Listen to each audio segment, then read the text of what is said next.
And welcome back to the Hot Lap. We are talking Lando Norris on pole position by a fairly significant amount. Yes, there are reasons, but by over half a second. Well, the boy has done good, at least so far.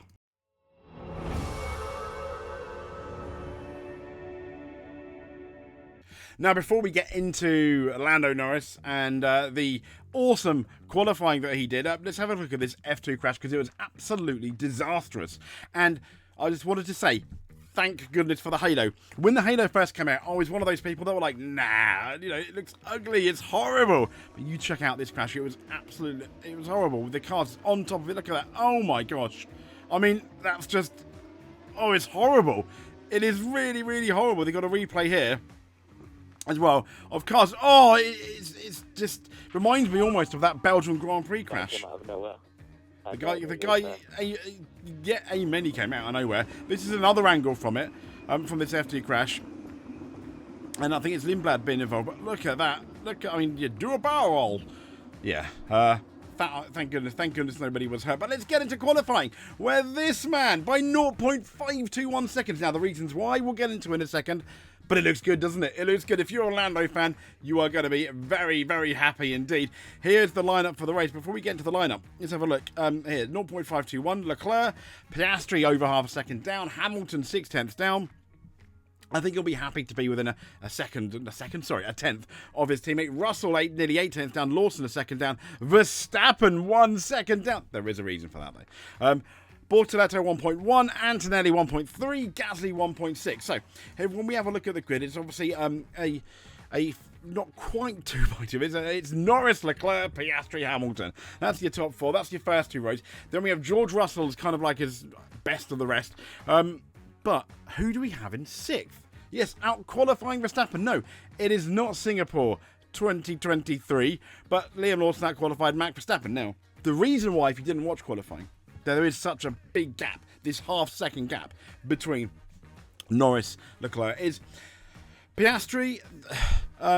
Potentially, we think there was a yellow flag. Gasly decided to spin and ruin everyone's lap, and then you couldn't use DRS in the first sector.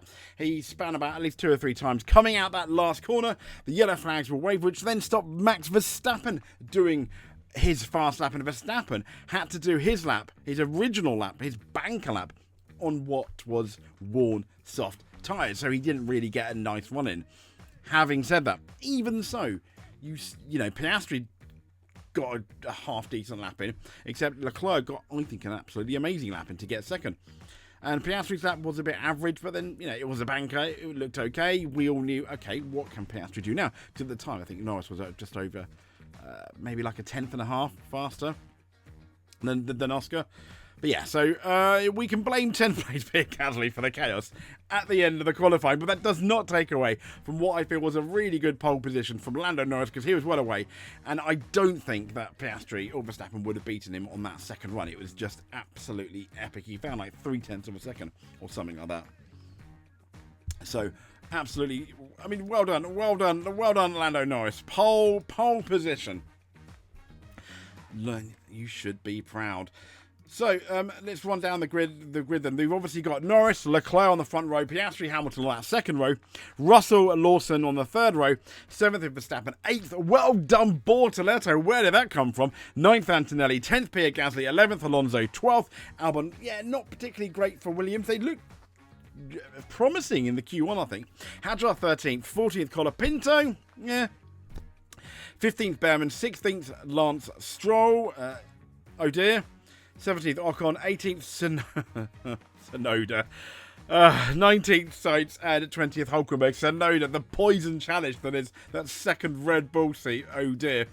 What Lights Out I've put out on Twitter, which I thought was quite interesting though, was Norris recorded his 12th pole position with McLaren, overtaking Raikkonen for 5th on the list for most poles with the team.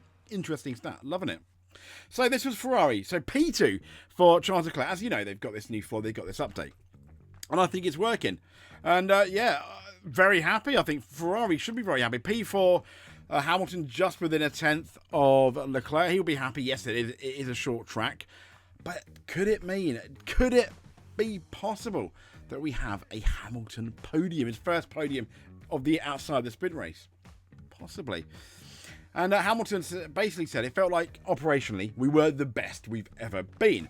He said, I hope so for a podium. I was on for a front row, but not pole, but second, but that's positive. I will take that and try and learn from that. Yeah, of course we are. This is him in the actual interview. Full 13 seconds. Let's have a look. Let's have a listen what his reaction was after qualifying. What about our first podium? Just finally. Every race I've been saying I can't wait to get that first podium, so I'm not going to say that no. today. I'm just going to stay quiet and just try and do a better job tomorrow.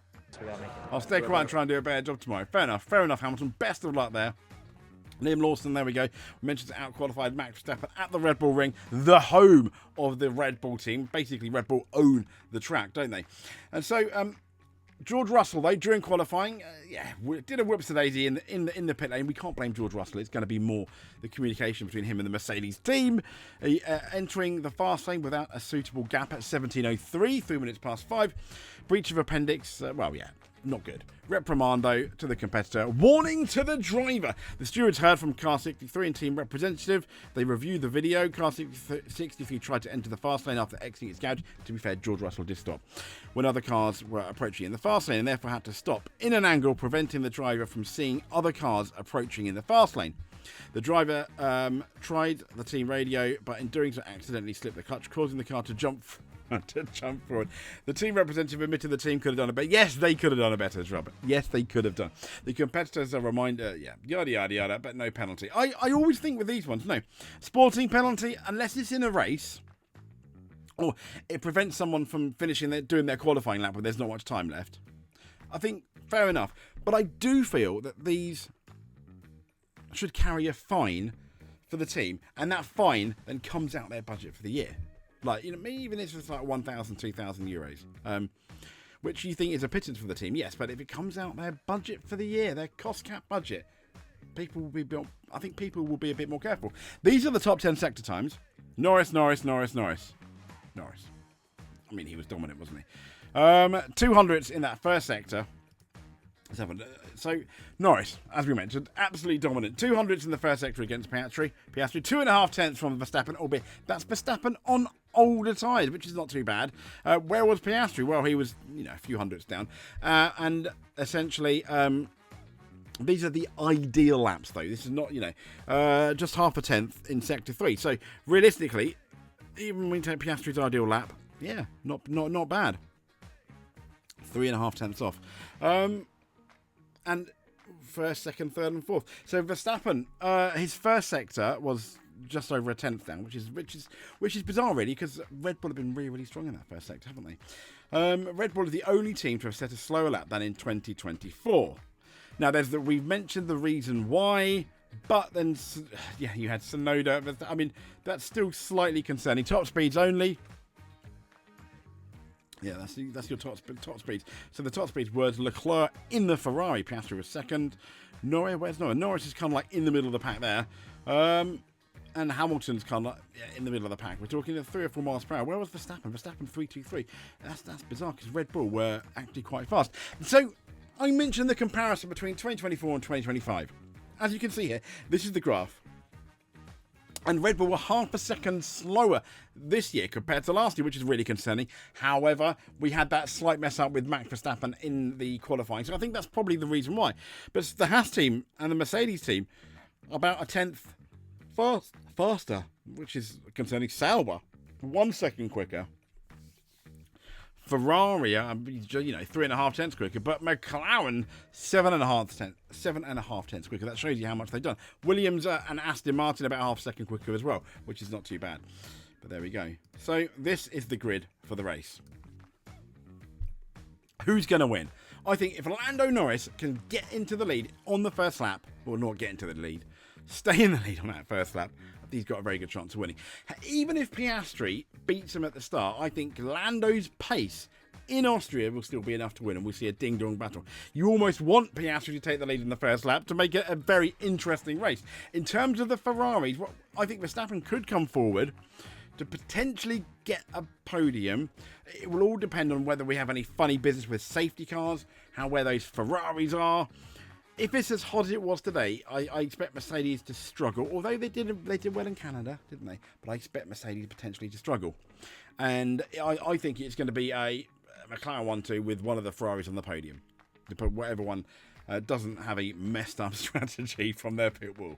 Anyway, if you made it to the end, please give us a subscribe. That would be absolutely amazing. If you are already subscribed, just hit that like button. That will make us smile. But you just watching this is more than enough for us. But until next time we meet, thanks for watching. Stay safe and speak to you soon.